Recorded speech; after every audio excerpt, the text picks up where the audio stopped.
Hello, everyone, and welcome back to Mr. Ball and Story. I'm aware that many of you use these videos to fall asleep. So before you doze off, I thought it would be a fun idea if each of you could leave a comment letting me know which part of the world you're listening from. Also, give a like and subscribe to the channel if you're enjoying the episodes. Okay, let's get comfortable, relax, and begin. In this new story, she called 911 whispering for help, then the line went silent. In the quiet hours of a Tuesday morning in mid-October 2001, the small city of Idaho Falls, Idaho, was settled into the kind of deep silence that only comes to high desert towns when the air turns sharp with the approach of winter. At a modest residence on F Street, the lights were out and the occupants were asleep, unaware that the unremarkable nature of their night was about to be permanently shattered. Inside the home, 20-year-old Amber Hoops was spending the night at her grandparents' house, a routine arrangement that provided her with a sense of safety and family connection. She was a young woman known for her reliability and her close-knit ties to her community, working at her father's classic car restoration business and balancing the typical concerns of a 20-something in a conservative, mid-sized Western city. Nothing in the days leading up to this moment suggested that she was in danger or that her life was about to become the center of one of the most enduring mysteries in the region's history. The layout of the house on F Street was familiar to Amber, and her presence there was a comfort to her elderly grandparents. Around 1 a.m. On October 16, her grandmother woke up briefly and noted that everything seemed in order. The doors were locked, the house was quiet, and Amber was tucked away in her room. This was the last confirmed sighting of the young woman by someone who knew her. When the sun rose a few hours later, the household began its morning routine, but the usual sounds of Amber getting ready for work were absent. Her grandparents soon discovered that her bed was empty. There was no sign of a struggle, no broken glass, and no blood. It appeared as though she had simply evaporated into the thin Idaho air. The initial confusion quickly turned to a cold, sharp dread as her family realized that Amber would never have left without telling someone, especially leaving her car, her purse, and her keys behind. When local investigators arrived at the scene, they were met with a baffling lack of physical evidence. The bedroom where Amber had been sleeping showed no signs of a forced entry. The rest of the house was equally undisturbed. It was a secondary detail, however, that turned the case from a missing person report into something far more sinister. Just blocks away from the F Street residence, at the office of her father's business, Hoops Classic Cars, another strange event had occurred that same night. A white pickup truck belonging to the business had been stolen. Later that morning, the truck was found abandoned near the Snake River, not far from the center of town. Investigators began to look for a link between the stolen vehicle and the missing woman, theorizing that whoever took the truck might have also taken Amber. The proximity of the two incidents suggested a level of premeditation or, at the very least, a perpetrator who was intimately familiar with the family's business and their personal habits. The investigation immediately spread out to the banks of the Snake River, where the truck had been discarded. Search teams combed the high grass and the rocky edges of the water, hoping to find a piece of clothing or a footprint that could lead them to Amber. Divers were sent into the cold, murky depths of the river, battling the current to scan the bottom for any sign of a body. Days turned into weeks, and the search efforts yielded nothing but more questions. In the early stages, police looked closely at the people Amber knew.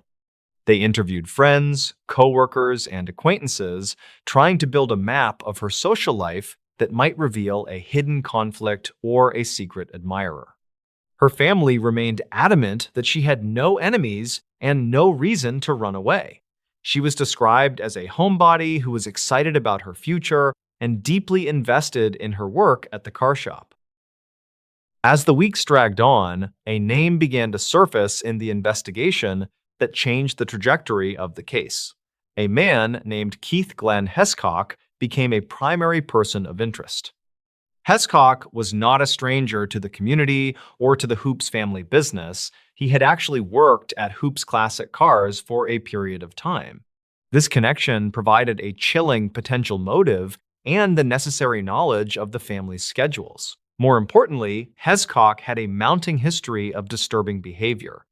Just months after Amber disappeared, Hescock was linked to the kidnapping of a 14-year-old girl in the same area.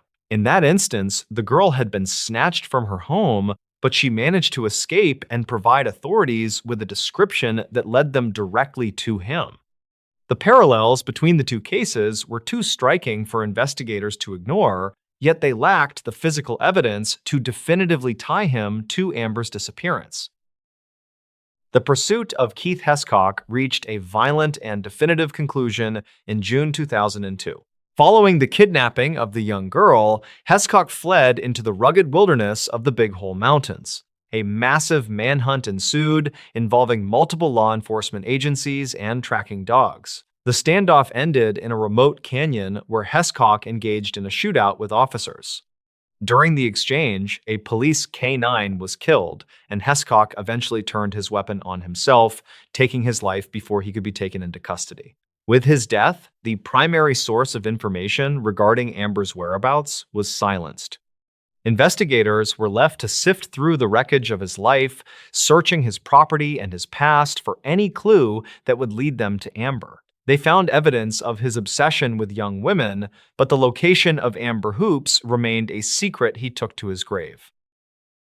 In the years following Hescock's death, the Idaho Falls Police Department and the Bonneville County Sheriff's Office have never officially closed the file.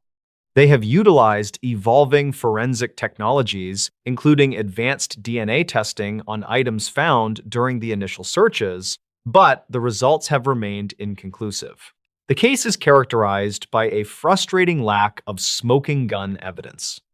While the circumstantial link to Hescock is overwhelmingly strong in the minds of many, there are still those who wonder if another player was involved.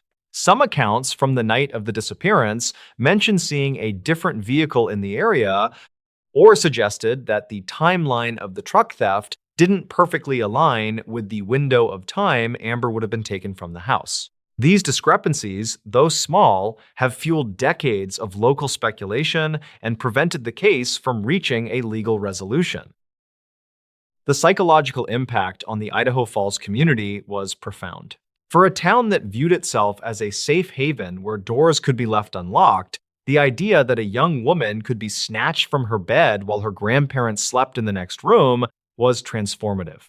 It changed the way people looked at their neighbors and their employees. The Hoops family, in particular, was forced to live in a state of perpetual limbo. They have spent over 2 decades advocating for Amber, keeping her story in the local news, and offering rewards for information. Her father has spoken in various interviews about the crushing weight of not knowing, describing it as a wound that never has the chance to scab over. They have had to process the likelihood that Hescock was responsible while simultaneously facing the reality that they may never have a body to bury or a site to visit for mourning. There is also the matter of the 911 call that has long been a point of contention and confusion in the public narrative of this case. Reports have occasionally surfaced regarding a brief whispered call made to emergency services on the night Amber went missing. While some local legends suggest a call was made from within the house, official records and police statements have been more guarded about the specifics of any telephonic evidence. The ambiguity surrounding this detail has added a layer of gothic horror to the story, the image of a young woman trying to summon help in the dark while an intruder lurks nearby. If such a call existed, the lack of an immediate response or the inability to trace it in time represents a haunting what if that investigators and family members have had to grapple with for years. Geographically, the area where Amber disappeared and where the truck was found is a mix of suburban residential streets and the vast, unforgiving landscape of the Snake River Plain. To the east lie the mountains where Hescock eventually died, a territory full of deep ravines, thick forests, and abandoned mining shafts. Search teams have returned to these mountains multiple times over the years, acting on tips or new theories about where Hescock might have hidden a body. Each search has ended in the same way, with the recovery of nothing but natural debris. The sheer scale of the wilderness makes a manual search for human remains nearly impossible without a specific starting point. Records suggest that Hescock was an avid outdoorsman who knew the backcountry well, meaning he would have known exactly how to dispose of evidence in a way that the elements would eventually erase. The legal filings and investigative summaries that have been made public reveal a pattern of near misses in the case. Shortly before his death, Hescock was under surveillance, yet he managed to slip away and commit another violent act.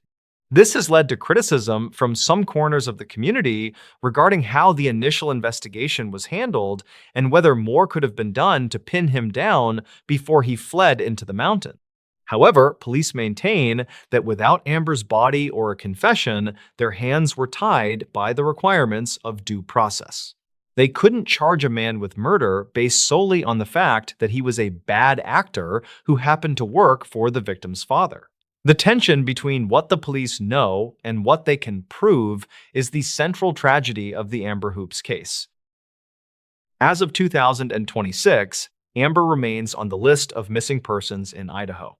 Her DNA is on file in national databases, and every time unidentified remains are found in the Pacific Northwest or the Intermountain West, a small spark of hope and dread is reignited for her family. The case serves as a grim reminder of the limitations of criminal justice when a perpetrator chooses death over confession. It is a story built on the fragments of a stolen truck, a silent house, and a man whose capacity for violence was only fully realized when it was too late. The narrative of that night on F Street continues to be told in low voices in Idaho Falls, a cautionary tale about the darkness that can exist even in the most familiar places. According to investigators, the file stays open not because they expect a sudden breakthrough, but because the debt to the victim remains unpaid as long as she is still missing. The conflicting witness testimony from that era often centers on the sighting of the white pickup truck. Some neighbors claim to have heard a vehicle with a loud exhaust idling near the Hoops residence in the early morning hours, while others reported seeing a dark-colored sedan speeding away from the direction of the car shop. These details, captured in archived police reports, suggest a scene that was perhaps busier than the initial silent disappearance narrative implies. It raises the question of whether Hescock acted alone or if he had an unwitting accomplice who helped him move vehicles that night. Without Hescock to interview, these threads remain loose, dangling over the case like the unresolved questions of a cold case that refuses to go quiet. The passage of time has only served to solidify the mystery as memories fade and the landscape itself changes, burying the secrets of 2001 under decades of Idaho snow and dust. In the end, the story of Amber Hoops is defined by its absences. It is the absence of a struggle, the absence of a body, and the absence of a trial. It is a narrative held together by the gravity of suspicion and the shadow of a man who proved his guilt through further atrocities but never gave up the location of his first suspected victim. The community of Idaho Falls still looks at the Snake River and the Big Hole Mountains with a sense of unease, knowing that somewhere in that vast terrain, the answer to a 25-year-old question is hidden.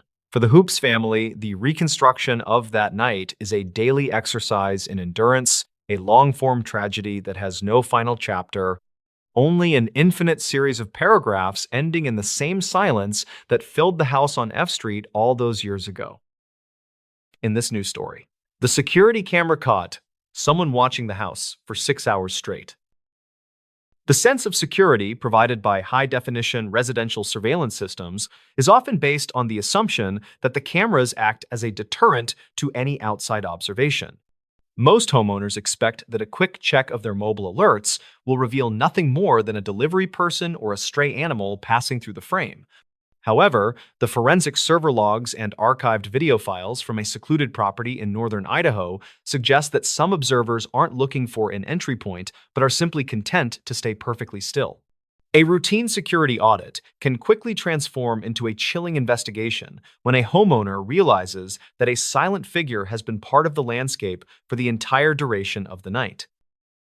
Leland Thorne was a 45-year-old systems architect who worked remotely for a global cybersecurity firm specializing in encrypted cloud storage. He lived alone in a modern, glass-fronted cabin situated on a rugged ridge overlooking the Coeur d'Alene National Forest.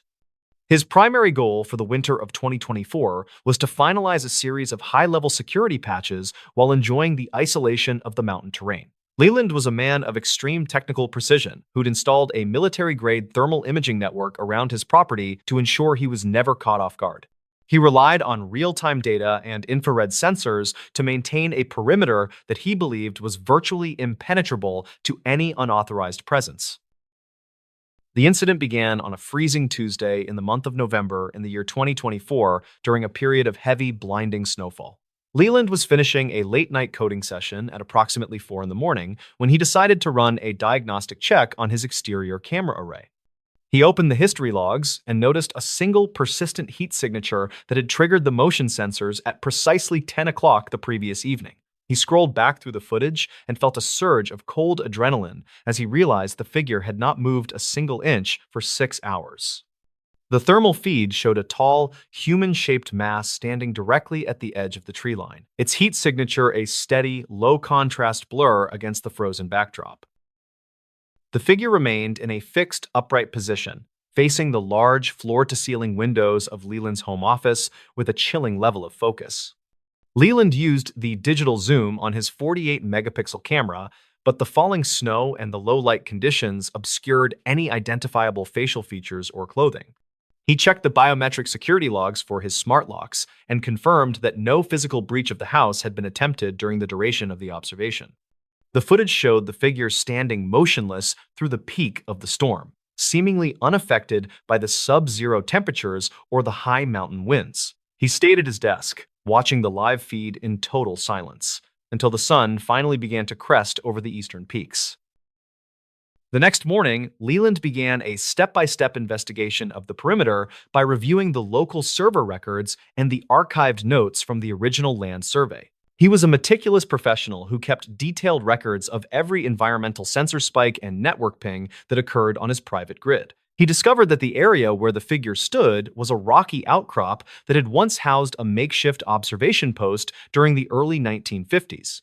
According to a county file from 2009, the site had been used by a local fire warden who was reportedly obsessed with monitoring the valley for unauthorized activity. The archives indicated that the warden had disappeared from his post during a record-breaking blizzard in 1956 and was never located by search teams. He searched the digital archives of the local historical society and found a series of recordings from the original developers who'd attempted to build on the ridge decades ago.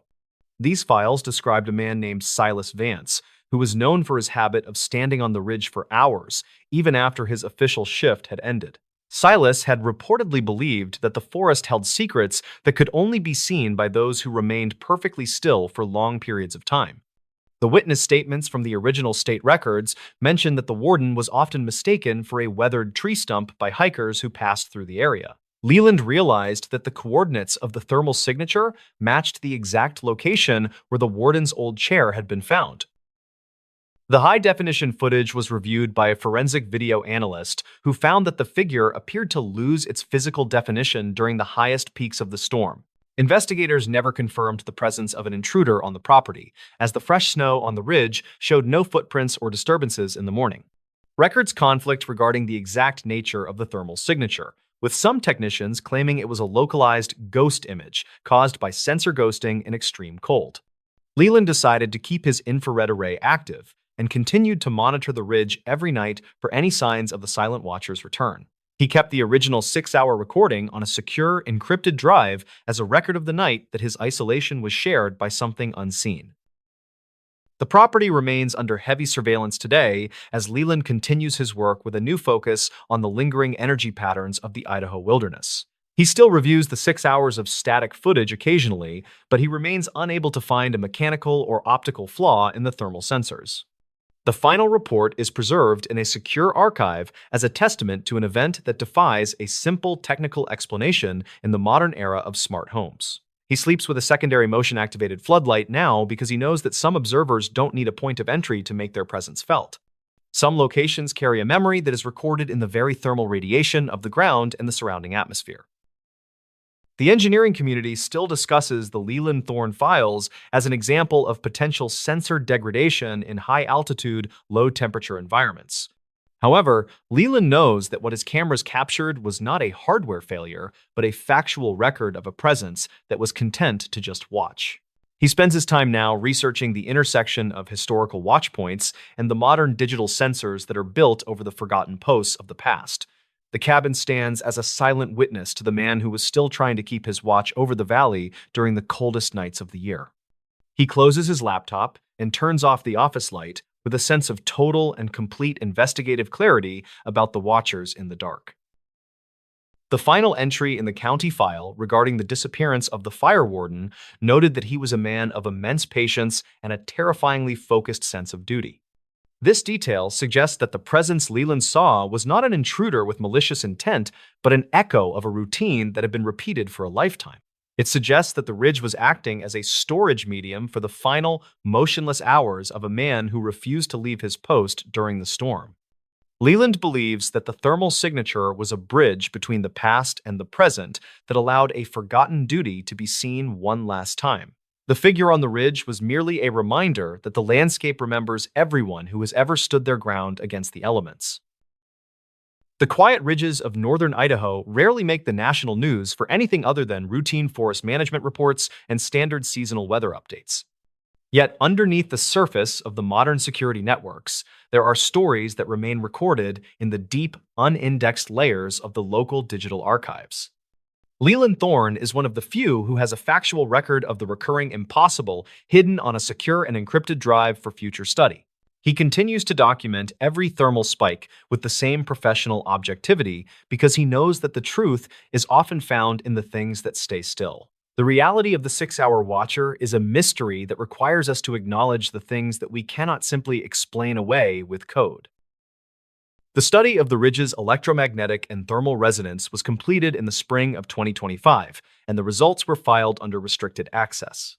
No further long-duration sightings have been reported by Leland, as the property's grounding system was updated to maintain a more consistent electrical environment. The memory of the figure standing at the tree line remains the only proof that something consistent and deliberate occurred in that frozen and isolated space. Leland has moved on with his career, but he never forgets to check the 10 o'clock logs every single morning when he first logs into his server. He knows that the past is always looking for a way to leave a heat signature on the technology and the lives of the future. The legacy of the fire warden is now a part of the local lore that the forest rangers discuss in their private radio channels during the long winter patrols. They talk about the man who vanished in the storm and the system's architect who found the heat of a ghost on his thermal tablet. For Leland, it isn't a story for a campfire, but a technical record of a night that changed his understanding of what it means to be truly alone. He continues to design his security protocols with a new perspective on the true meaning of a secure and private environment for his career. The cameras are only the beginning of the observation of a world that we're still learning to measure in the darkness. The final report on the property noted that the outcrop had experienced a localized atmospheric phenomenon known as thermal trapping due to the unique shape of the ridge. This discovery provided a potential scientific basis for the visual anomalies that Leland had originally sought to quantify with his professional-grade sensors. It suggests that the ridge was acting as a natural mirror for the heat of the earth and the forgotten structures that once stood in the valley below. Leland looks at the tree line and wonders how many other people are being watched by the stories of those who built the frontier. He understands now that the most important data is often the kind that requires 6 hours of patience to even notice.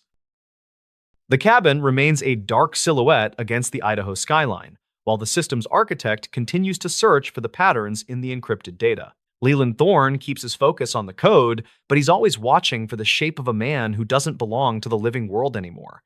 He knows that the archives are full of messages that are waiting for the right moment to be seen by an objective and technical observer. The silence of the mountain is no longer a void, but a space that is filled with the history of everything that happened before he arrived. He sleeps soundly now, knowing that the watchman has finally been documented and found his way back into the digital archives of the past. In this new story, at 3:19 a.m., someone knocked on the bedroom wall from the inside. The structural integrity of a modern home is usually defined by the solid boundaries between the living spaces and the hollow voids within the walls. Most homeowners assume that the sounds they hear at night are just the house settling or the wind moving through the attic vents. However, the maintenance logs and acoustic recordings from a specific residence in rural Oregon suggest that some noises have a far more deliberate source. A quiet night in the suburbs can quickly turn into an investigation of things that should not exist behind the plaster and lath. Sterling Vance was a 44-year-old industrial architect who spent his days designing highly efficient layouts for massive distribution centers. He lived in a restored Victorian-era house that sat on a large wooded lot on the outskirts of a small mountain town. His primary goal for the year 2024 was to finish a series of complex blueprints for a new sustainable housing project. Sterling was a man of extreme logic and precision who did not believe in anything that could not be measured or mapped. He shared the large house with his wife and their young son, who both slept soundly through the quiet night hours. The incident began on a humid Tuesday in the month of August in the year 2024, during a localized thunderstorm. Sterling was working late in his home office when he heard a sharp and rhythmic thud coming from the bedroom hallway. He checked the digital clock on his desk and saw it was exactly 3:19 in the morning, which was very strange. He walked into the master bedroom where his wife was sleeping, and he stopped when he heard the sound again. It was a distinct knocking pattern that originated from deep within the shared wall between the bedroom and the master bathroom. The knocking was firm and intentional, as if someone was using a heavy knuckle to strike the wooden studs from the inside. Sterling felt a surge of adrenaline as he realized the sound was coming from a space that had no physical access points. He used a professional-grade stud finder to scan the wall and found that the cavity was completely empty of pipes. There was no electrical wiring running through that specific section of the wall, which made the source of the noise even more. He stayed awake for the rest of the night and listened as the knocking continued at regular intervals until the sun rose. The next morning, Sterling began a step-by-step investigation of the house structure by reviewing the original architectural blueprints from archives. He was a meticulous man who kept detailed digital files of every renovation that had been performed on the property since 19. He discovered that the house had undergone a major structural change in the year 1955 following a small kitchen fire. The contractors at the time had sealed off a narrow service corridor that once ran between the main bedrooms and the plumbing. According to the archive notes from the state records, the corridor was used by staff to access the laundry chutes quickly. He searched the attic and the crawl space under the floorboards to find an entrance to this forgotten and sealed-off vertical space. He found a small access hatch hidden behind a heavy built-in bookshelf in the guest room that he had ignored. Sterling used a pry bar to open the hatch, and he was met with a cloud of gray dust and cold.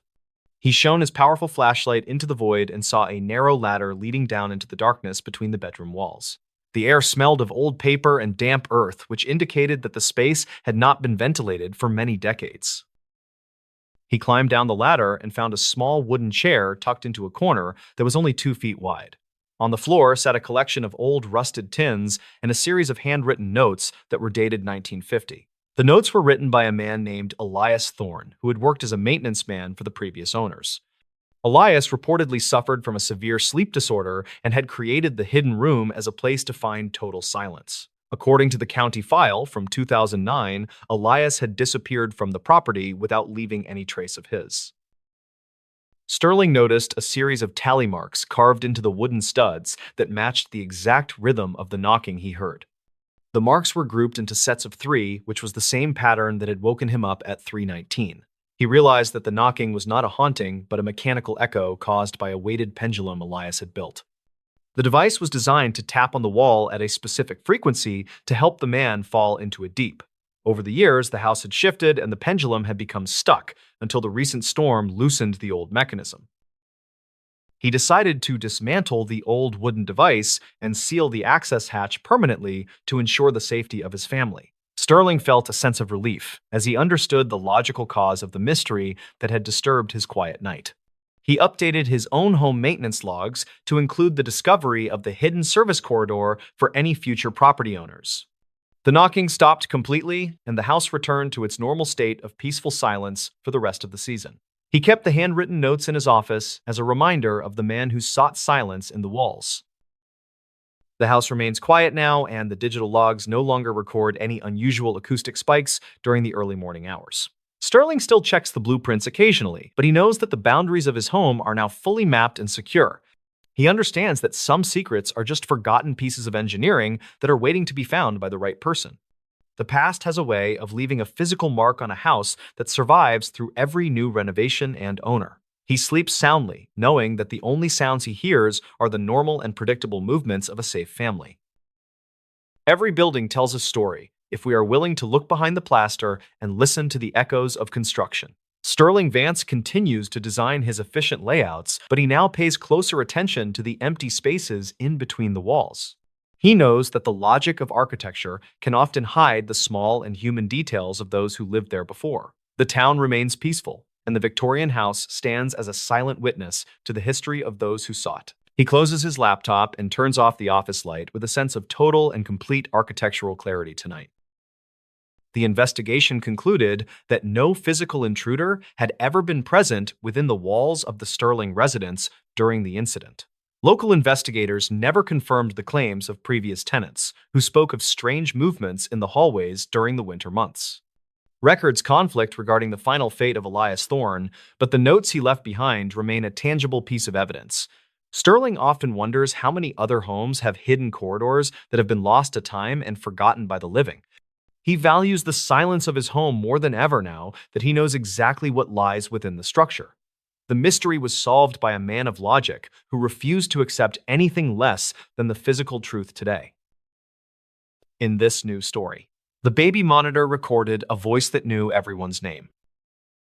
The security of a modern nursery is often entrusted to digital monitoring systems that provide parents with a constant audio and visual connection to their children.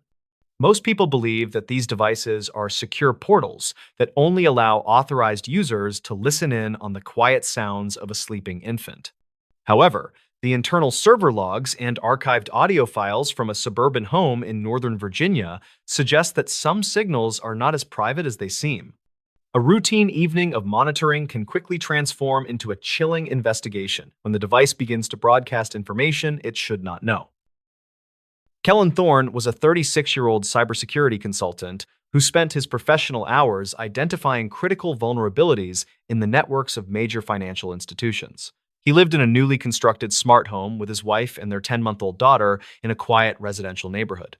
His primary goal for the weekend in the year 2024 was to finalize a security audit for a local data center project. Kellen was a man who understood the risks of connected technology and had implemented advanced encryption protocols on every device in his household. He took great pride in the fact that his family lived in what he considered a digital fortress against any external threats. The incident began on a humid Saturday night in the month of August in the year 2024 while a light rain fell outside. Kellen was sitting in the living room with the baby monitor tablet active on the coffee table while his daughter slept upstairs. He checked the digital display and noticed that the audio levels were spiking even though the nursery remained perfectly still and quiet. Suddenly, a soft and melodic voice began to emerge from the speaker of the monitor that did not belong to his wife. He froze when the voice clearly whispered the full legal name of his daughter, followed by a very specific and personal. The voice continued to speak and accurately identified Kellen and his wife by their first names, despite them never being programmed into device. Kellen felt a surge of adrenaline as he realized the monitor was recording a voice that seemed to have intimate knowledge of his. He immediately grabbed his laptop to check the network traffic logs to see if an unauthorized user had breached his secure home. The logs indicated that no external IP addresses were connected to the monitor, and the encryption remained fully intact during the event. He ran upstairs to the nursery and found his daughter sleeping soundly while the voice continued to hum a familiar lullaby. The next morning, Kellen began a step-by-step investigation of the hardware by reviewing the manufacturer diagnostic logs and the local storage. He was a meticulous professional who kept detailed records of every software update and patch he had applied to the smart home system. He discovered that the monitor had been capturing and storing small fragments of ambient conversation from the living room for several months. The logs revealed that the internal artificial intelligence of the camera was attempting to categorize every distinct voice it heard in the According to the archived system notes, the device was programmed to recognize names, to provide a more personalized user experience for parents. He searched the digital archives of the cloud server and found a series of recordings that were labeled as unrecognized background noise events. Kellen played the files and heard the same melodic voice repeating the names of his extended family members who had visited recently. He found a hidden directory in the firmware that contained a detailed profile of his family that the device had built itself. The profile included birthdays and professional titles, and even the names of their childhood pets that were mentioned in casual kitchen conversations. According to the state records from the year 2023, the company had faced several inquiries regarding data privacy, and Kellen decided to conduct a physical inspection of the nursery to see if the device was picking up signals from a neighbor. He used a high-frequency signal detector and found a strange resonance coming from a vintage music box that sat on the music box was a family heirloom that had been passed down through several generations, and it sat directly next to the. He realized that the metallic vibrations from the old gears were interfering with the sensitive microphone of the modern digital baby monitor. The voice he heard was actually a distorted playback of his own wife speaking in the kitchen months ago during a holiday. The sophisticated software in the monitor had taken those distorted audio fragments and attempted to reconstruct them into a coherent and recognizable. It had used the names it learned from previous recordings to fill in the gaps of the low-quality audio signal. Kellen realized that the voice was not an intruder or a ghost, but a product of an overactive and glitching machine. The AI had essentially created a composite voice that knew everything about his family because it had been listening to them constantly. He felt a sense of relief, but also a deep concern for the invasive nature of the technology he had trusted. He immediately disconnected the smart monitor and replaced it with a simple analog device that did not have any internal data storage. Kellen updated his security blog to warn other parents about the potential for smart devices to create their own digital haunting events. He shared his findings with the manufacturer, who reportedly opened an internal investigation into the autonomous behavior of their voice recognition software. The house returned to its normal state of privacy, and the nursery remained quiet for the rest of the long summer. He understood that even the most secure fortress has vulnerabilities that are built into the very code of the modern world. The nursery is quiet now, and the digital logs no longer record any unauthorized voices or personal details about the Thorne family. Kellen still monitors his network with a critical eye, but he no longer trusts the convenience of artificial intelligence in his eye.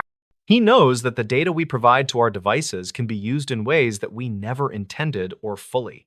The incident remains a cautionary tale in the cybersecurity community about the hidden costs of a truly connected and smart home today. He sleeps soundly, knowing that the only voices in his house are the ones that are physically present in the room. Some memories are meant to stay private, and some voices are never meant to be recorded by a machine in the Roloningay. In this new story, they found wet footprints leading to the bed. Then the footprints stopped.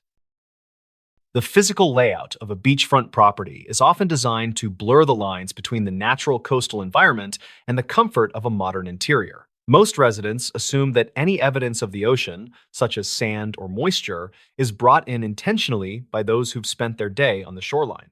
However, the forensic logs and archived digital images from a high-end vacation home in the Outer Banks of North Carolina suggest that some trails begin without an identifiable point of entry. A routine morning of waking up to the sound of the surf can quickly transform into a chilling investigation when a trail of wet footprints is found leading directly toward a sleeping person's bedside. Leland Vance was a 42-year-old oceanographic engineer who spent his professional hours analyzing tidal patterns and coastal erosion for federal environmental agencies. He'd recently rented a secluded, modern villa perched on a sand dune for the month of November in the year 2024 to finish a critical report on sea level rise. Leland was a man of extreme technical discipline who'd equipped the home with a series of high-resolution motion sensors to protect his expensive monitoring equipment. He relied on real-time data and infrared cameras to maintain a secure perimeter in an area that was often subject to heavy fog and unpredictable weather patterns. He followed a strict nightly routine of securing every sliding glass door and checking the weather stripping before retiring to the primary bedroom for the night. The incident began on a humid Tuesday in the month of November in the year 2024, during a period of intense, low-lying coastal mist. Leland woke up at precisely 5:30 in the morning and noticed a faint, briny scent of sea salt and decaying kelp lingering in his bedroom air. As he stepped out of bed, he felt a sudden, cold dampness beneath his feet and looked down to see a series of large, wet footprints on the hardwood floor. The prints were clearly defined and appeared to be made by bare human feet that were still dripping with seawater and fine, dark sand. He felt a surge of cold adrenaline as he realized the trail began at the bedroom door and ended abruptly, exactly 3 inches from the side of his mattress. He grabbed his professional-grade digital camera to document the impressions before the morning heat could cause the moisture to evaporate from the polished wood. The forensic logs from the camera indicated that the footprints were approximately 12 inches in length and possessed a unique, flattened arch pattern that suggested a heavy, labored gait. Leland immediately reviewed the local server logs for his security system and found that no exterior or interior motion alarms had been triggered during the entire duration of the storm. The high-definition footage from the hallway showed the bedroom door remained closed and undisturbed, and there was no visible movement of any intruder. He checked the sliding glass doors leading to the deck and confirmed they were still locked from the inside with the heavy-duty security bars in place. The next morning, Leland began a step-by-step investigation of the property by reviewing the state records regarding the history of the original land plot before the villa was constructed. He was a meticulous professional who kept detailed records of every structural change and utility maintenance that had been performed on the site since it was developed. He discovered that the villa sat on a stretch of beach that had previously been the site of a small, unauthorized fishing camp during the 1930s. According to a county file from 2009, the camp had been wiped out during a sudden and violent hurricane that struck the coast without warning. The archives indicated that one fisherman had reportedly been seen trying to reach the higher ground where the villa's primary bedroom now stood before he was swept away. He searched the digital archives of the local historical society and found a series of recordings from the early development of the Outer Banks regarding the recovery efforts after the Great Storm. These files described a man named Silas Thorne, who was known for his habit of walking the shoreline barefoot even during the coldest winter months of the year. Silas had reportedly been found several days after the storm, his body discovered far inland, but his footprints were said to appear on the dunes for weeks afterward. The witness statements from the original investigation mentioned that the fisherman's cabin had been located at the exact coordinates where Leland's bed was now positioned. Leland realized that the anatomical scale of the wet footprints matched the historical descriptions of the fishermen mentioned in the archived reports. The forensic images from the incident were reviewed by a local digital analyst who found that the water in the footprints contained a high concentration of minerals only found in the deeper offshore trenches. Investigators never confirmed the presence of a physical intruder within the villa, as the fresh sand on the deck showed no footprints or signs of a climb. Records conflict regarding the exact nature of the moisture, with some technicians claiming it was a localized condensation event caused by a failure in the HVAC system during the fog. Leland decided to keep his thermal imaging array active and continued to monitor the floor for any signs of recurring moisture. He kept the original forensic logs on a secure drive as a record of the night that the ocean seemed to reach inside his home. The property remains under constant observation today as Leland continues his oceanographic work with a new focus on the environmental anomalies of coastal structures. He still reviews the high-definition images of the footprints occasionally, but he remains unable to find a mechanical or structural reason for the localized water trail. The final report is preserved in a secure archive as a testament to an event that defies a simple physical or environmental explanation in the modern age. He sleeps with a secondary motion-activated light now because he knows that some trails don't require an open door to be blazed. Some locations carry a memory that is recorded in the very moisture of the air and the salt that clings to the foundation of the house. The engineering community still discusses the Leland Vance case as an example of potential wicking, where sea spray is pulled through microcracks in the building's envelope. However, Leland knows that what he photographed was not a structural defect, but a factual record of a presence that was seeking the safety of higher ground. He spends his time now researching the intersection of historical shipwrecks and the modern residential developments that are built over the forgotten camps of the past. The villa stands as a silent witness to the fisherman who was still trying to escape the rising tide long after the storm had passed. He closes his laptop and turns off the office light with a sense of total and complete investigative clarity about the footprints in the dark. The final entry in the county file regarding the disappearance of the fisherman noted that he was a man of immense physical strength and a terrifyingly focused will to survive. This detail suggests that the presence Leland detected was not a malicious entity, but an echo of a desperate struggle that had been repeated for nearly a century. It suggests that the bedroom floor was acting as a storage medium for the final, wet steps of a man who refused to give up his search for dry land. Leland believes that the wet footprints were a bridge between the past and the present that allowed a forgotten tragedy to be seen one last time. The moisture on the floor was merely a reminder that the land we occupy today was once the site of a battle against the elements. The quiet beaches of the Outer Banks rarely make the national news for anything other than routine tourism reports and standard seasonal weather updates for the coast. Yet, underneath the surface of the modern vacation rentals, there are stories that remain recorded in the deep, unindexed layers of the local digital archives. Leland Vance is one of the few who has a factual record of the recurring impossible hidden on a secure and encrypted drive for future study. He continues to document every humidity spike with the same professional objectivity, because he knows that the truth is often found in the things that shouldn't be wet. The reality of the disappearing footprints is a mystery that requires us to acknowledge the things that we cannot simply explain away with a structural survey.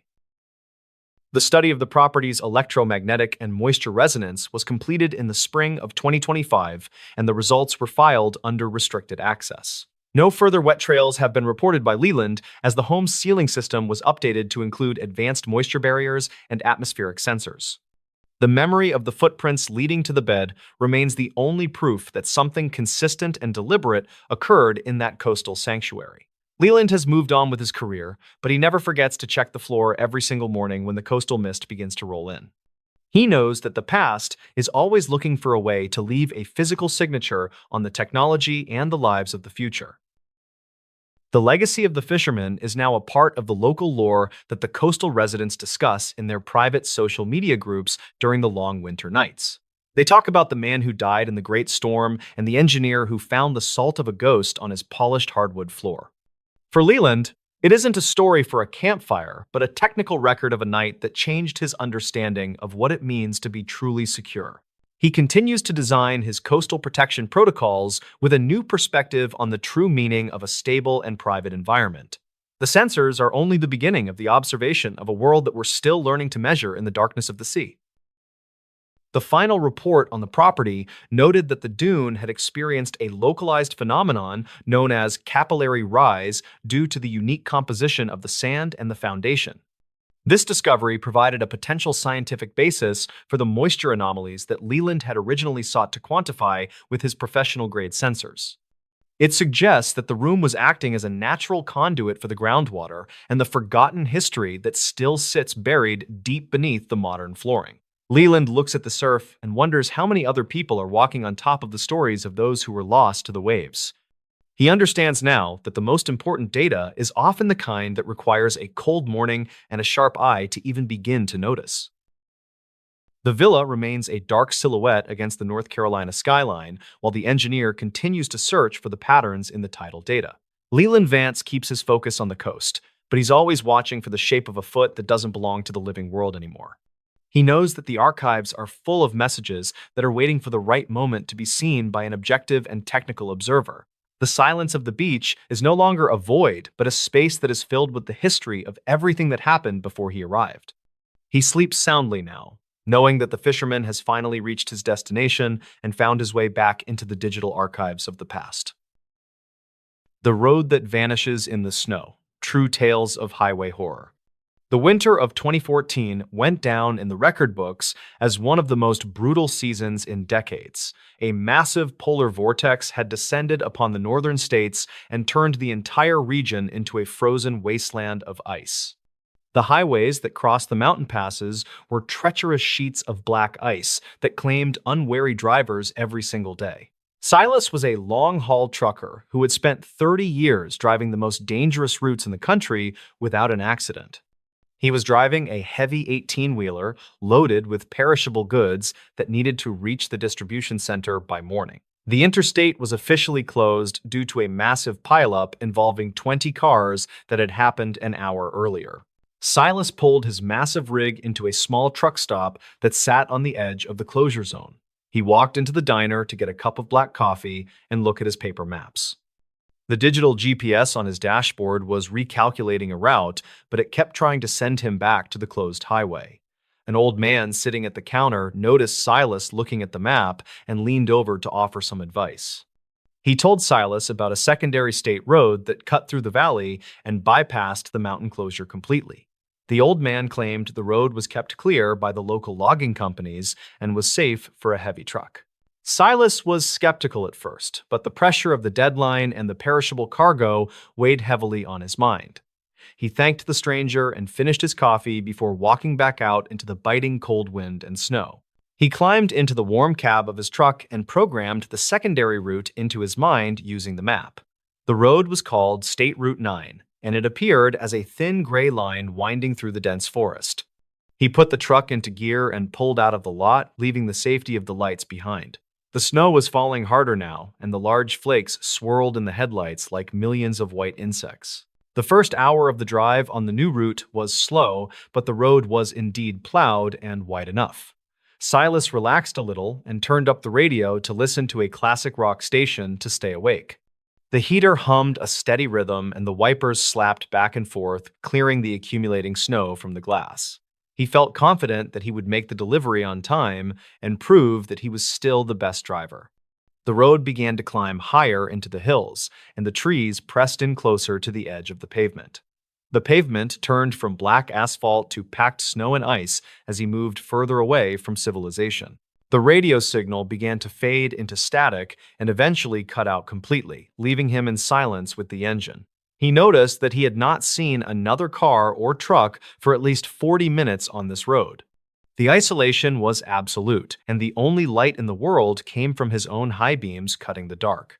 The road narrowed significantly as it wound around the side of a steep cliff with a drop on the right. Silas slowed the truck down to a crawl as he navigated the tight turns with the heavy trailer behind him. He saw a sign that was covered in snow, and he could not read the warning that was printed underneath. He rounded a sharp bend and slammed on his brakes as a dark shape appeared in the middle of the road. The truck slid on the ice for a few terrifying seconds before coming to a stop just feet from the obstacle. It was a dark sedan that was parked sideways across both lanes, blocking the entire path forward for the truck. Silas sat in the cab for a moment, with his heart pounding in his chest and his hands gripping the wheel. He expected to see the driver of the car get out and wave for help or explain the situation. The car remained dark and silent, with no movement inside and the snow piling up on the roof and hood. Silas flashed his high beams to signal the driver, but there was no reaction from the vehicle in front of him. He grabbed a heavy metal flashlight and a tire iron from under his seat before opening the driver door. The cold air hit him like a physical blow, and the wind howled through the trees like a wounded animal. He climbed down from the high cab, and his boots crunched loudly on the frozen surface of the road. He walked slowly toward the car, with the beam of his flashlight cutting through the swirling snow and darkness. He reached the car and shined the light into the driver's side window, expecting to see a sleeping or injured person. The car was completely empty, and there were no keys in the ignition and no personal items on the seats.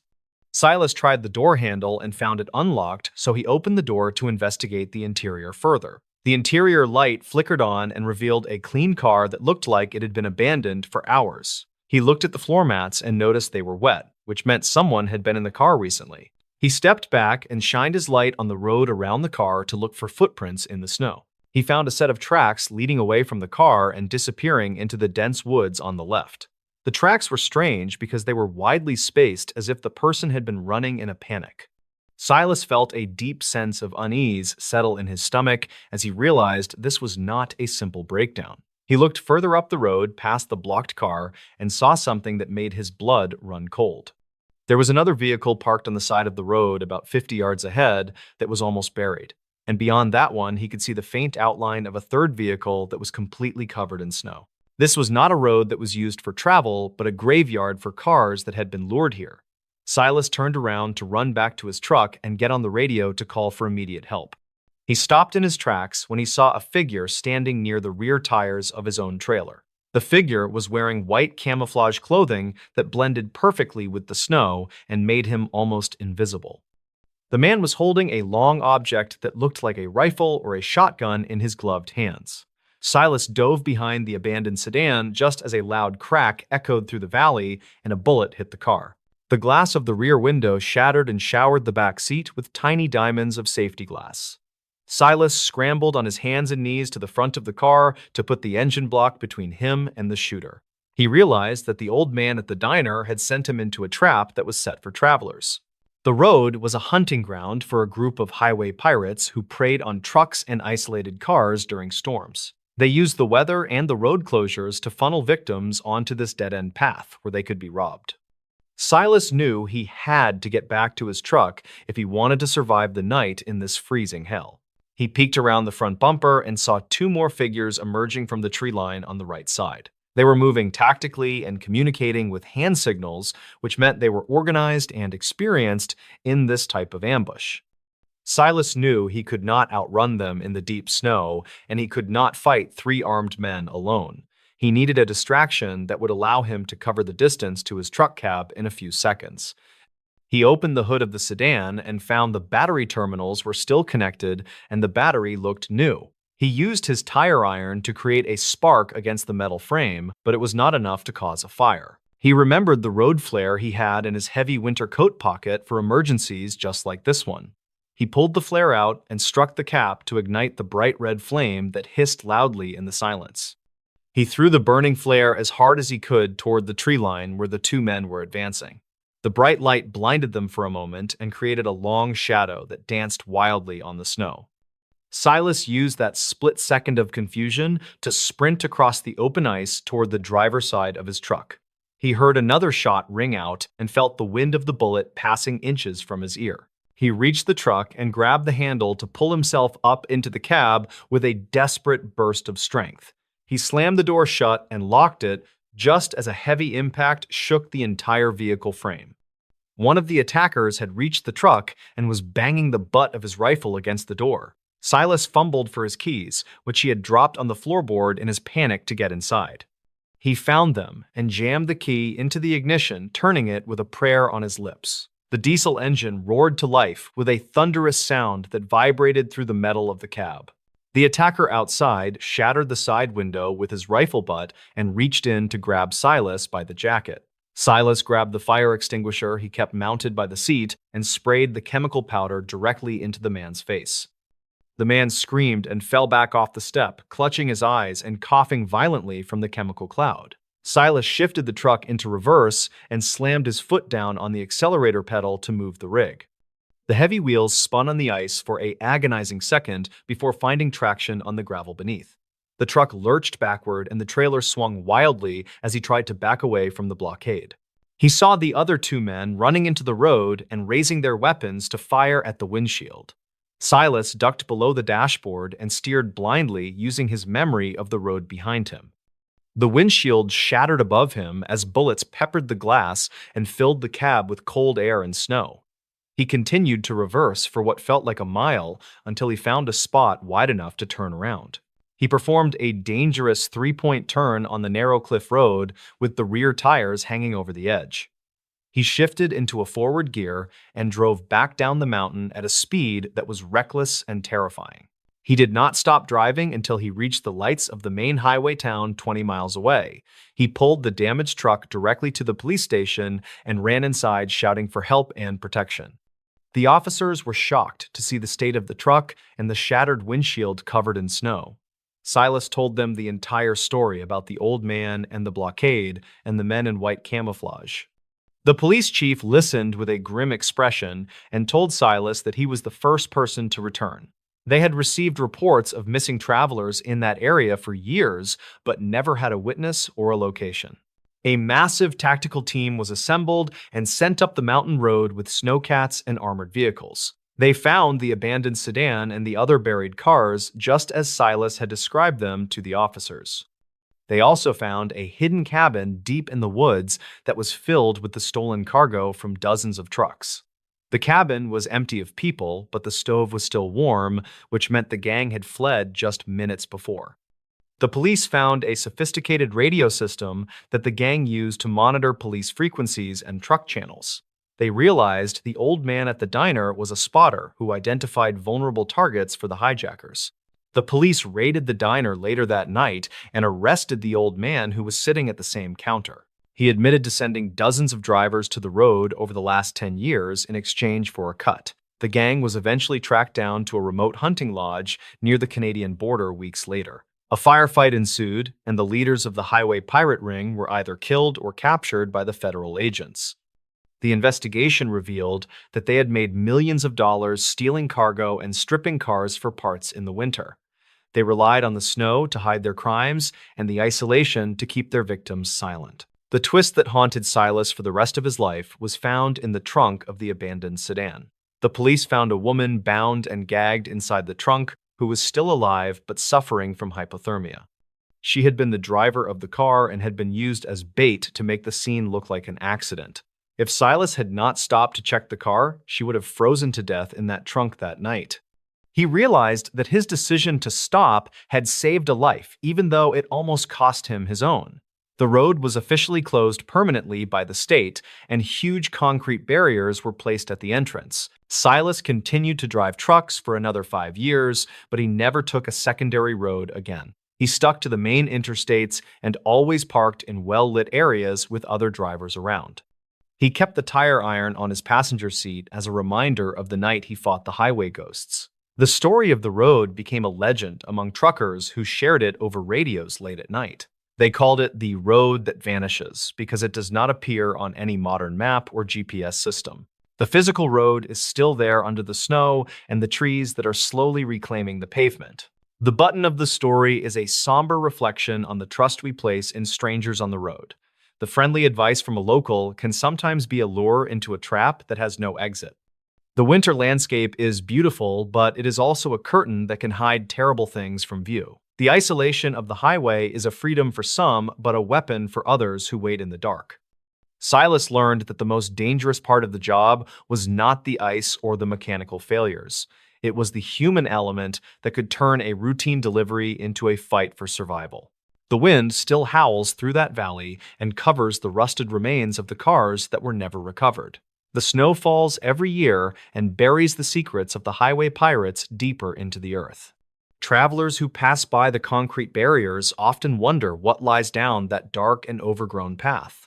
They do not know that it is a monument to the greed and violence that once ruled the mountain pass. It stands as a silent warning to anyone who thinks about taking a shortcut through the unknown. The road may be closed, but the memory of the horror remains fresh for those who survived it. Silas eventually retired and moved to a warm state in the south, where it never snows. He enjoys the sunshine and the flat roads that stretch out to the horizon without a single tree. But every now and then, when the air conditioning blows cold, he remembers the feeling of the freezing wind. He remembers the white camouflage and the sound of the bullet shattering the glass of the window. And he remembers the empty eyes of the old man who smiled and sent him into the trap. It is a memory that will never melt away, no matter how hot the summer sun gets. The highway is a lifeline that connects the country, but it is also a fragile thread. When the weather turns and the lights go out, the rules of civilization can disappear in an instant. We are all just one wrong turn away from finding ourselves on a road that should not exist. The safety we feel in our vehicles is an illusion that can be shattered by a single fallen tree.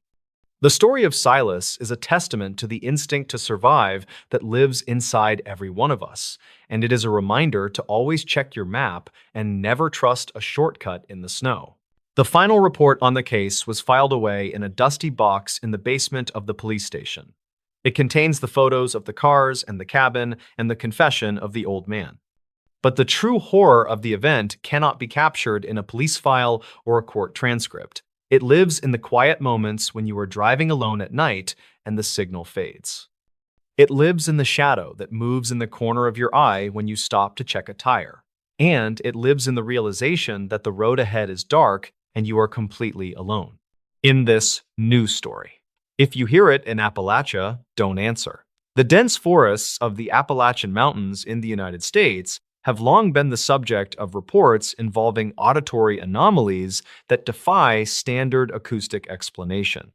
Local archives and regional newspaper records from the late 20th century contain numerous accounts of hikers and residents experiencing sounds that appeared to mimic human distress with unsettling precision. These incidents are frequently documented in the high-altitude regions of the Blue Ridge Mountains, where the topography creates complex echoing patterns. Witnesses often describe a specific phenomenon where a familiar voice is heard calling from a location that is physically inaccessible or demonstrably empty. Investigators and park officials have historically attributed these reports to a combination of wind shear, local wildlife, and the psychological effects of prolonged isolation in deep wilderness.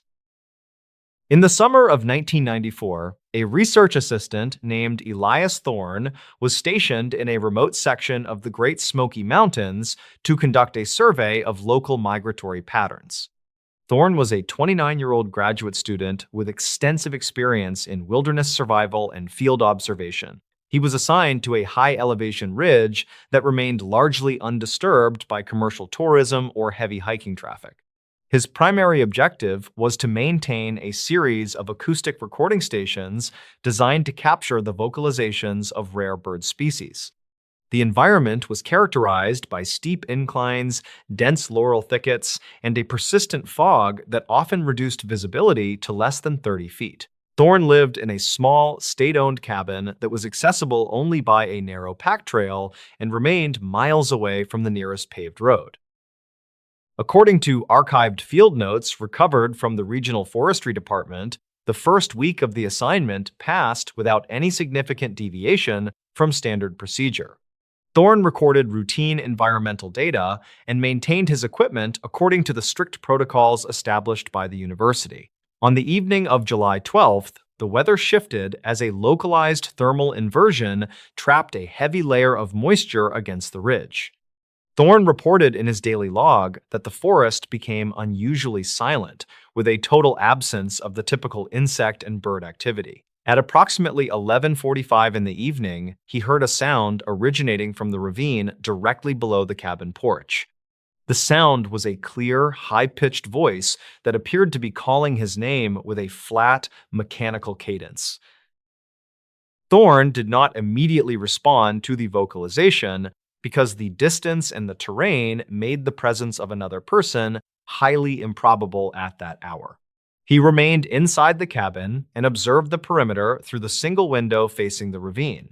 The voice continued for nearly 20 minutes, repeating his name at precise 60-second intervals.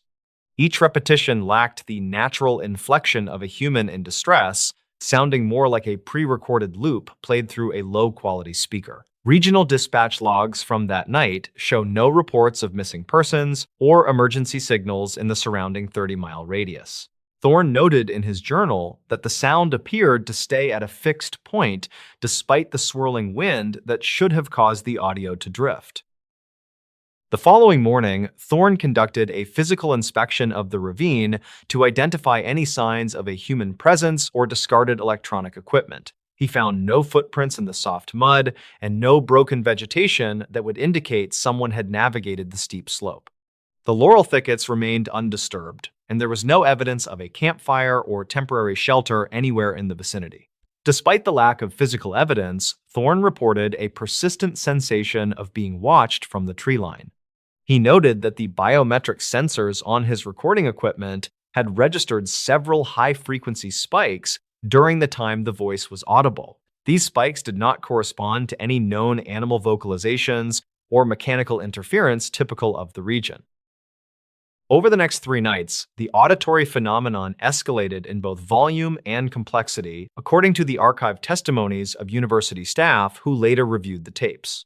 The voice began to mimic other sounds, including the specific metallic rattle of Thorne's own equipment and the low-frequency hum of the cabin generator. Thorne described the experience as an acoustic mirroring where the environment seemed to be learning and reproducing his own daily sounds. He reported that the voice would sometimes originate from multiple directions simultaneously, creating a disorienting surround sound effect. University records show that Thorne requested a temporary suspension of the project on July 15th, citing sleep deprivation and environmental stress. The peak unexplained incident occurred on the final night of Thorne's residence at the high-elevation ridge station. At 2:30 in the morning, the cabin's external security lights were triggered by movement near the generator shed. Thorne looked out and saw a tall, dark shape standing perfectly still at the edge of the light's reach. The shape did not have a defined heat signature according to the thermal sensors, appearing instead as a cold void against the warmer forest background.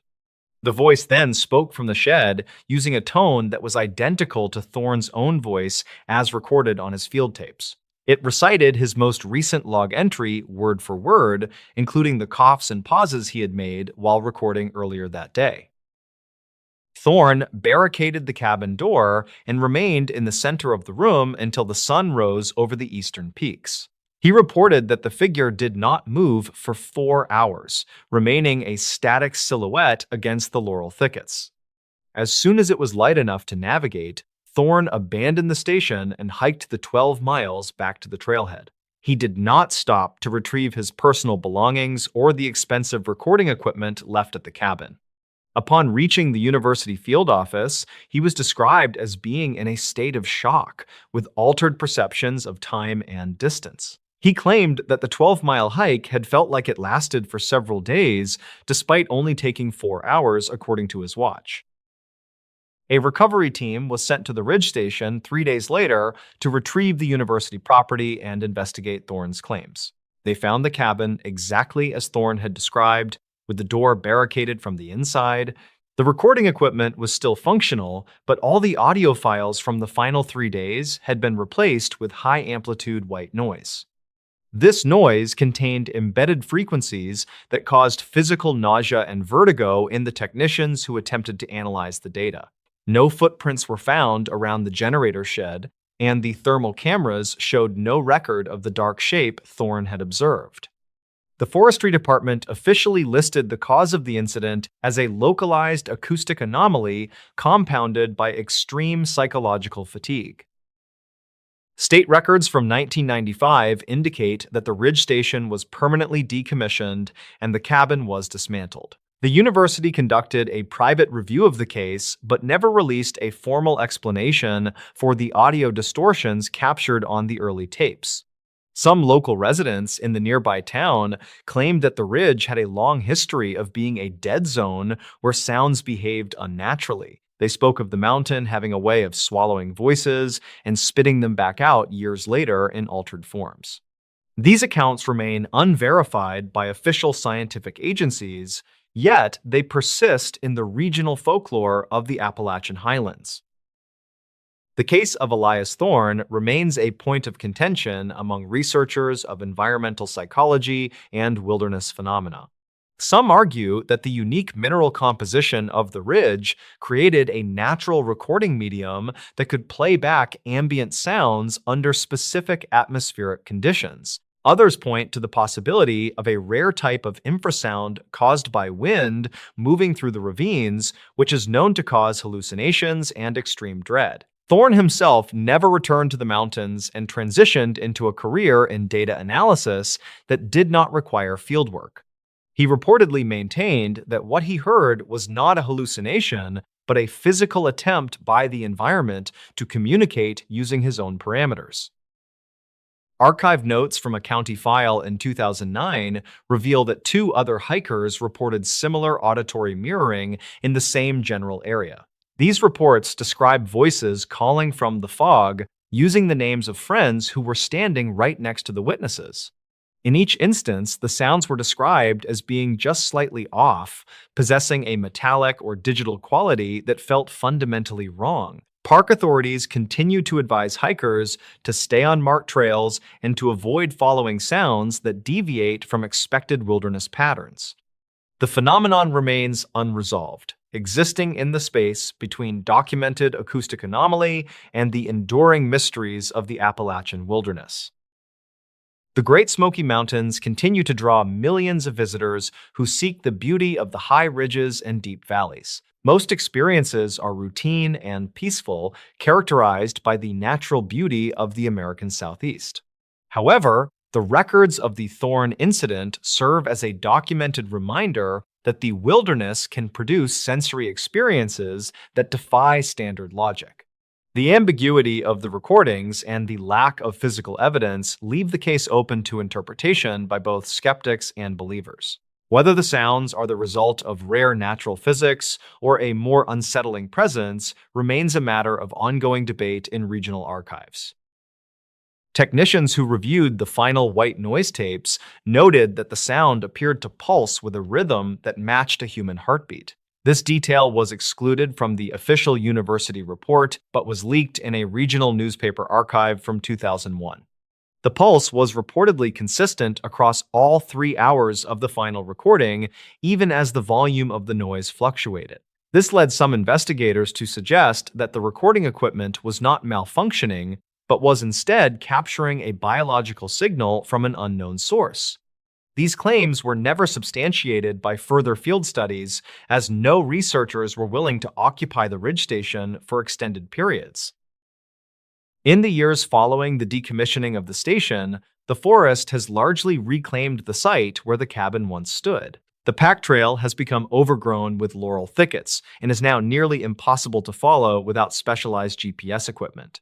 Despite the physical removal of the structures, the ridge remains a focal point for stories of voices in the fog among the local community. Hikers occasionally report hearing their own names called from the ravines, but they are now more likely to ignore the sound than to investigate. The legacy of the Thorn incident persists as a factual record of a time when the mountains appeared to talk back. The psychological impact on the university staff involved in the recovery effort was significant, with several reporting recurring nightmares of being watched. They described a feeling of wrongness that permeated the cabin, as if the air itself had been altered by the events. Official records show that 2 members of the recovery team resigned from their positions shortly after returning from the ridge. They cited personal reasons, but colleagues noted their sudden aversion to high-elevation fieldwork following the assignment. These individual reactions highlight the disturbing nature of an experience that has no physical cause but leaves a lasting sensory imprint.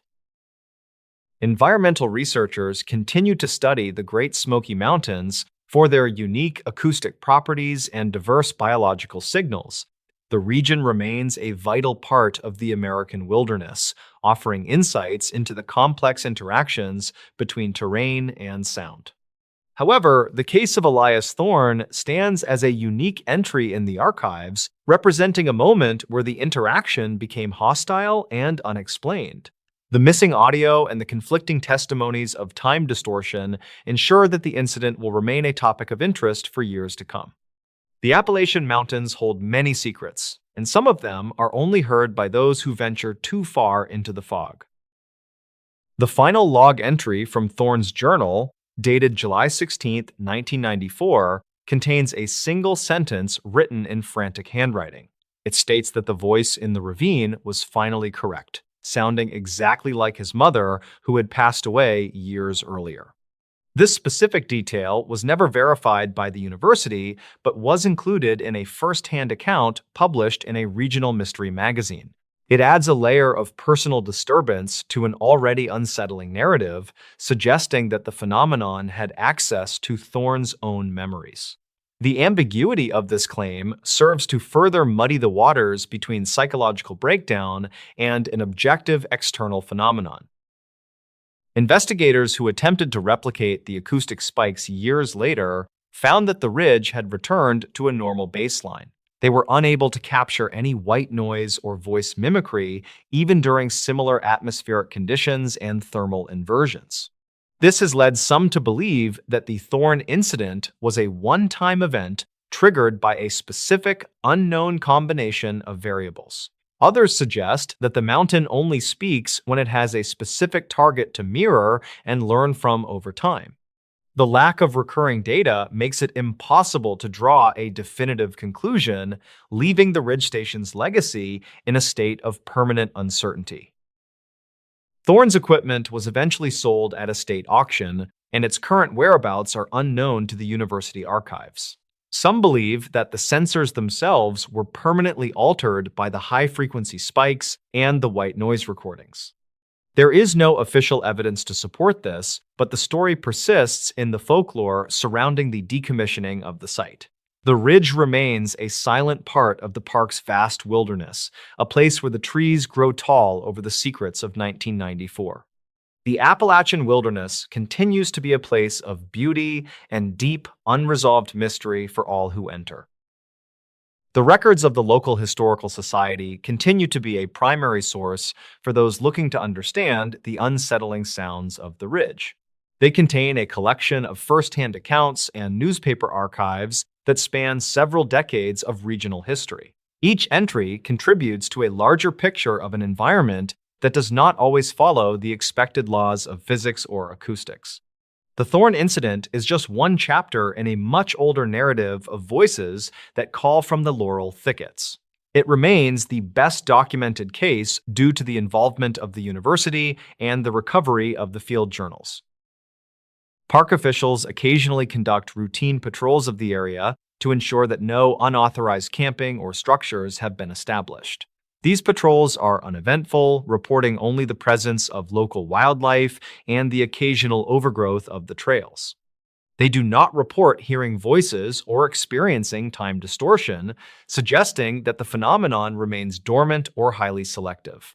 The ridge is now just another coordinate on a map of millions of acres of protected wilderness. However, for those who know the history of the Thorn case, the area remains a place of caution and unsettling memory.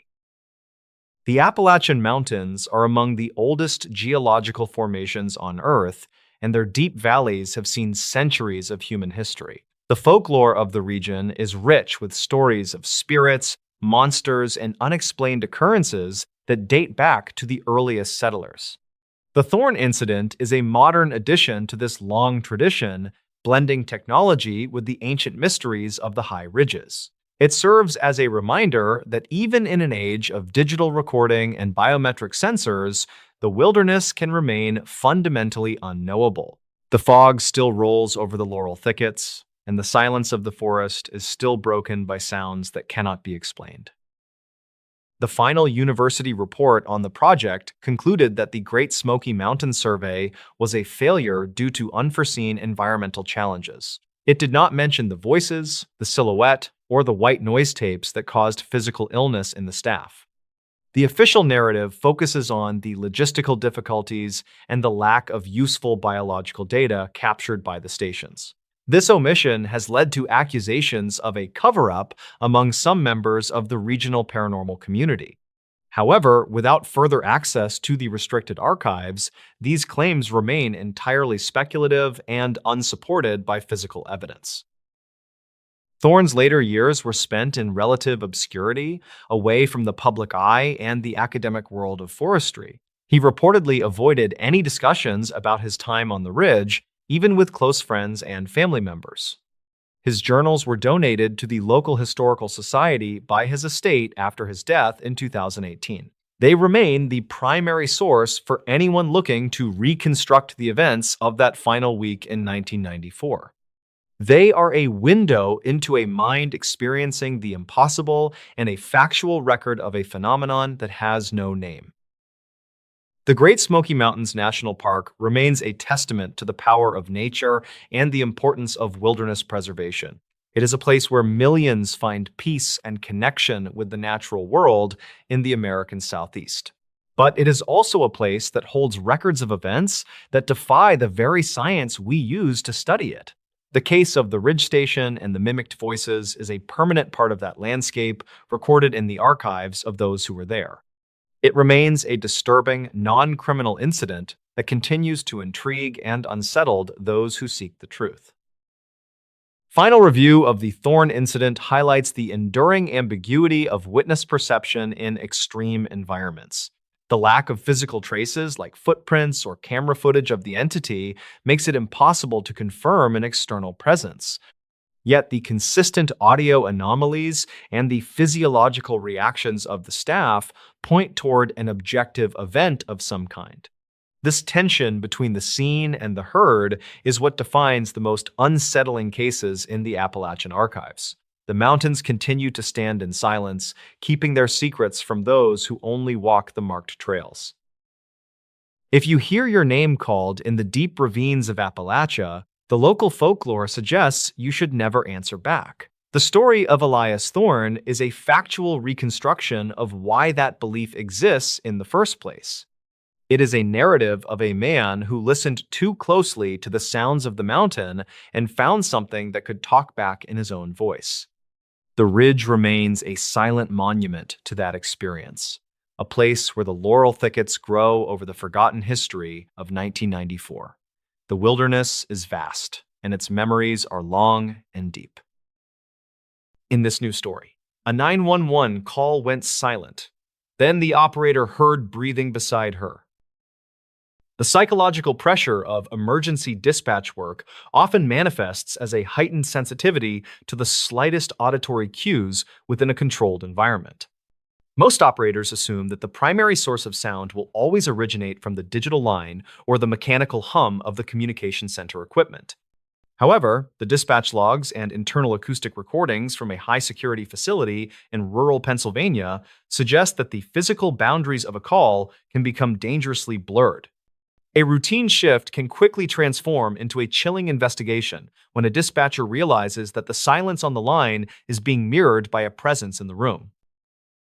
Vance Sterling was a 54-year-old senior emergency dispatcher who had spent over 25 years managing the graveyard shift for a remote county. He lived in a quiet town on the edge of a massive state forest and took great pride in his ability to remain detached from the chaos of his calls.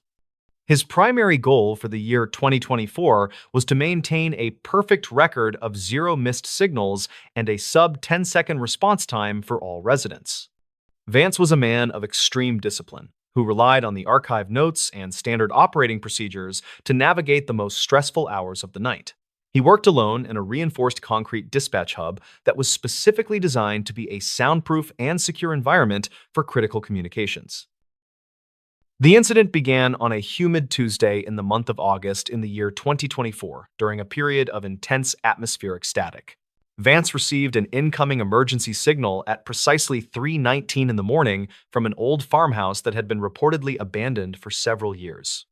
He answered with his standard professional greeting, but he was met with a heavy and very oppressive silence that lasted for exactly 18 seconds. He checked the digital display and saw that the line was active, but the audio levels from the remote location remained completely flat and unresponsive.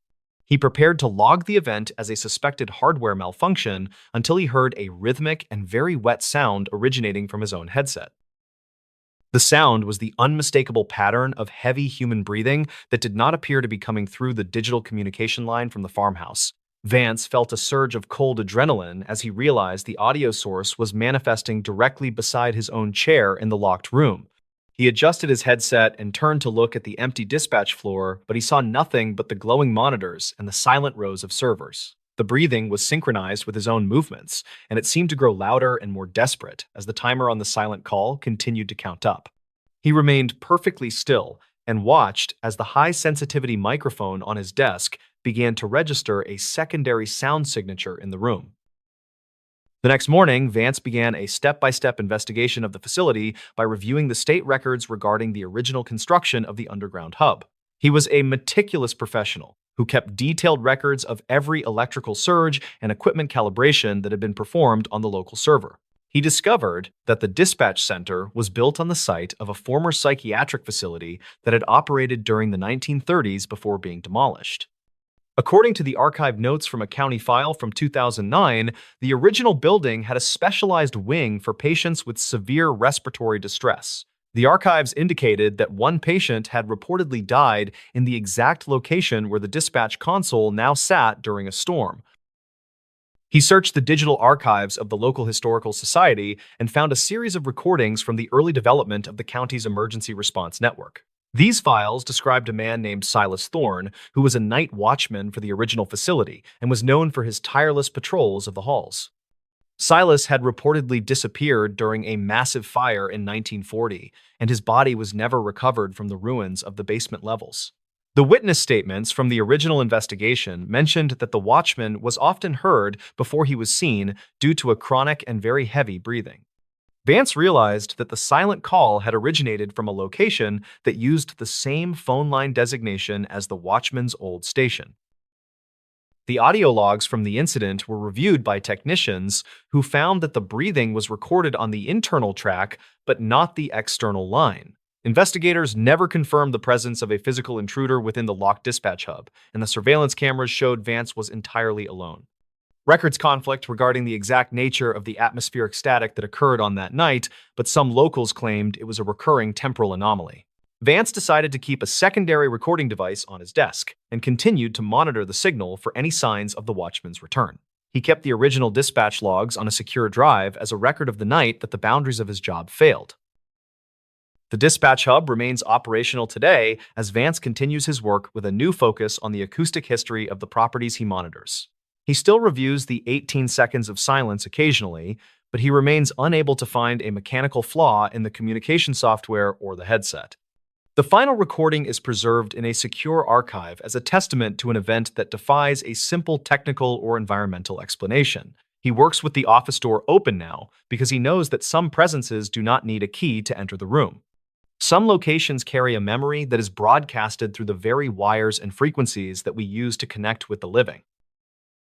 The engineering community still discusses the Vance Sterling logs as an example of potential crosstalk or signal bleeding in high-sensitivity communication arrays. However, Vance knows that what he heard was not a digital error but a factual record of a man who was still trying to report for duty.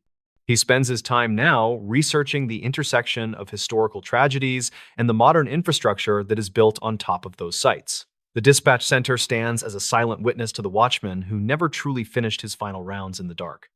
He closes his logbook and turns off the console with a sense of total and complete investigative clarity about the sounds of the night. The final report on the incident noted that the facility had experienced a localized vacuum effect due to the intense storm and the underground ventilation. This discovery provided a potential scientific basis for the auditory anomalies that Vance had originally sought to quantify with his professional-grade sensors. It suggests that the room was acting as a resonance chamber for the sounds of the surrounding earth and the forgotten structures below. Vance believes that the silent call was a bridge between the past and the present that allowed the watchman to be heard one last time. The breathing beside him was merely a reminder that the job of protecting others is a responsibility that never truly ends for some. The quiet hills of Pennsylvania rarely make the national news for anything other than routine weather events and standard agricultural reports for the region. Yet underneath the surface of the modern communication networks, there are stories that remain recorded in the dark corners of the local digital archives. Vance Sterling is one of the few who has a factual record of the recurring impossible hidden on a secure and encrypted drive. He continues to answer every call with the same professional calm because he knows that anyone might be listening from the other side. The truth is often more unsettling than a simple mistake because it requires us to acknowledge the things we cannot see. The study of the dispatch hub's acoustic resonance was completed in the spring of 2025, and the results were filed under a restricted access. No further silent calls have been reported by the other operators as the facility's grounding system was updated to prevent further atmospheric static events. The memory of the breathing in the headset remains the only proof that something consistent and deliberate occurred in that locked and secure room. Vance has moved on with his career, but he never forgets to check the signal levels every single time the clock strikes 3:19. He knows that the past is always looking for a way to communicate through the technology that we use to keep the world safe. The legacy of the night watchman is now a part of the local lore that the dispatchers discuss in their private messages during the long graveyard shifts. They talk about the man who died in the fire and the senior operator who heard the heat of a ghost in the cold. For Vance, it isn't a story for entertainment, but a technical record of a night that changed his understanding of the limits of his profession. He continues to design his response protocols with a new perspective on the true meaning of a secure and reliable connection. The lines are only the beginning of the communication with a world that we are still learning to understand in the silence. The final entry in the county file regarding the farmhouse call noted that no working phone lines had been connected to the property for 20 years. This detail confirms that the signal Vance received was physically impossible according to the current standards of the local telecommunications infrastructure and maintenance. Yet the digital signature remains on the server as a factual piece of evidence that a call was placed and held for 18 seconds. Vance looks at the empty farmhouse on his way home and wonders how many other voices are waiting for someone to answer their signal. He understands now that the most important calls are often the ones where nothing is said at all during the wait. The house on the hill remains a dark silhouette against the state forest, while the dispatch hub continues to hum with the activity of the night. Vance Sterling keeps his focus on the monitors, but he is always listening for the sound of a rhythm that doesn't belong to the living. He knows that the archives are full of messages that are waiting for the right frequency to be heard by a patient ear. The silence on the line is no longer a void, but a space that is filled with the history of everyone who lived there. He sleeps soundly in the morning, knowing that the watchman is no longer standing alone in the ruins of the past.